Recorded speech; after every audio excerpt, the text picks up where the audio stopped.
Riuh Raya 2023 mengetengahkan produk-produk raya tempatan dan antarabangsa. Expo Raya itu dibuka selama 10 hari di Pusat Persidangan Antarabangsa Berakas.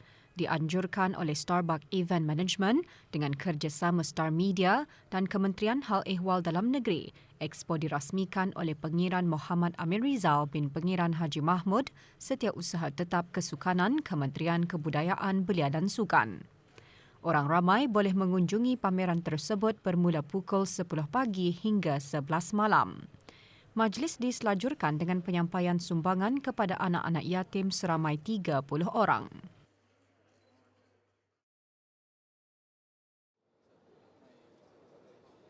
Lima perwakilan belia negara Brunei Darussalam berlepas ke Jakarta bagi menyertai dialog belia ASEAN AYD 2023 mengenai pembangunan digital untuk matlamat pembangunan mampan SDGs.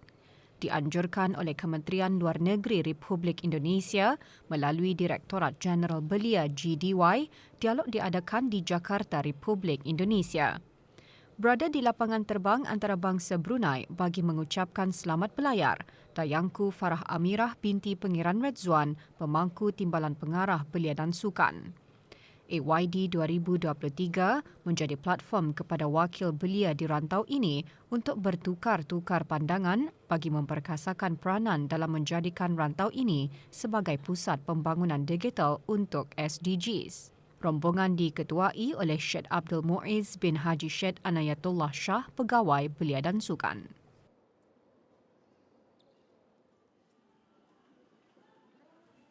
One City Ramadan Expo 2023 kini berlangsung di Pusat Membeli Belah One City Kampung Salam Bigar. Expo yang diadakan sehingga hujung bulan Ramadan ini dianjurkan oleh pihak pengurusan One City Event and Marketing sempena bulan Ramadan dan Hari Raya Aidilfitri yang akan menjelang tiba. 12 petak jualan disediakan terdiri dari syarikat-syarikat tempatan. Expo mengetengahkan pelbagai produk seperti pakaian dan aksesoris, kosmetik serta barangan rumah dan elektronik. Diadakan buat kali ketiga, Ramadan Expo 2023 antara lain memberi peluang kepada pengusaha-pengusaha tempatan mempromosi jualan mereka dan menjana pendapatan. Expo dibukakan bagi kunjungan orang ramai bermula pukul 10 pagi hingga 10 malam.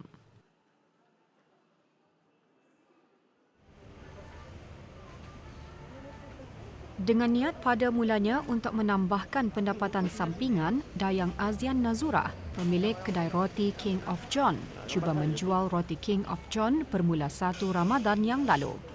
Tidak disangka roti King of John hingga ke hari ini mendapat sambutan yang menggalakkan dan diterima oleh para penggemar roti. Dengan mempunyai sukatan dan bungkusan yang unik, menarik minat para pencinta roti untuk mencubanya. Sebenarnya bermula pada masa pandemik yang lalu. This idea is come from myself. Okay, I share with my husband what if kalau saya buat this roti john, memberi kelainan nenek-nenek, and then I start to research lah macam mana kelainan dari segi mana. I have to do the food tester, and it's come from dari my family, friends, and then dorang pun membagi buah idea, you should do this. Diusahakan dan dibantu oleh ahli keluarga, roti King of John berhasil terjual 100 hingga ke 200 bungkusan tempahan setiap hari melalui secara dalam talian dan walk-in. Permintaannya meningkat dari hari ke hari. Bungkusan roti King of John menggunakan tempahan khas dan dijual dengan harga berpatutan. Manakala roti, daging dan sayur didapatkan melalui syarikat atau kedai berdaftar di negara ini. I do. I share to the Facebook, Instagram. First of all, kami post dalam IG, so I state sana King of John like coming soon. Then for the second week, I post like roti punya sizes. Macam biar orang keep wondering apa ni, what is the difference daripada roti john yang biasanya. Bagi mereka yang ingin mencuba roti King of John, boleh berkunjung ke gerai Ramadan di Stadium Negara Hassanal Bolkiah Brakas atau melayari Instagram kingjohn.bn.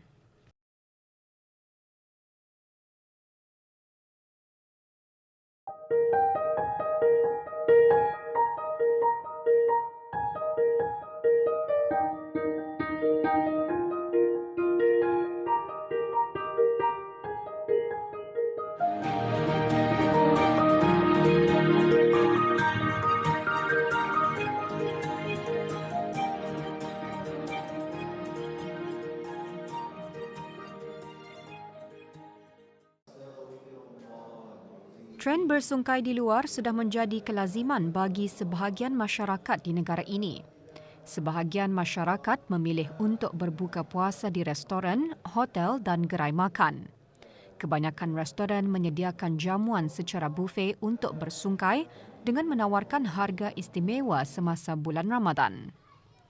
Bersungkai di luar juga merupakan kesempatan yang baik untuk meluangkan masa bersama keluarga selain daripada berpeluang untuk menikmati pelbagai jenis juadah dengan suasana yang lebih santai. Buffet adalah bagi saya memuaskanlah kerana banyak pilihan juadah-juadah yang telah disajikan. Sangat memuaskanlah sebabnya makanannya macam-macam, soto, puas hati lah juga. Bagi yang mampu, ada kalanya bersungkai dengan menjemput saudara mara atau rakan-rakan ke rumah dan menghidangkan juadah untuk berbuka puasa juga menjadi satu kebaikan ke arah meningkatkan lagi amal ibadah di bulan Ramadan Al-Mubarak ini. Menjelang sambutan Hari Raya Aidilfitri, tukang-tukang jahit di negara ini masih sibuk menyiapkan tempahan baju raya yang diterima. Seperti lazimnya, musim perayaan merupakan musim yang sibuk bagi kedai-kedai jahit bekerja dari awal pagi hingga lewat malam untuk menyiapkan baju raya pelanggan-pelanggan sebelum tiba Hari Raya. Kebanyakan kedai jahit telah menutup tempahan lebih awal kerana khawatir tempahan berlebihan atau pada saat-saat akhir tidak akan dapat disiapkan pada masanya. Tempahan baju-baju raya tahun ini juga lebih menggalakkan berbanding tahun lepas yang mana negara telah berhadapan dengan pandemik COVID-19.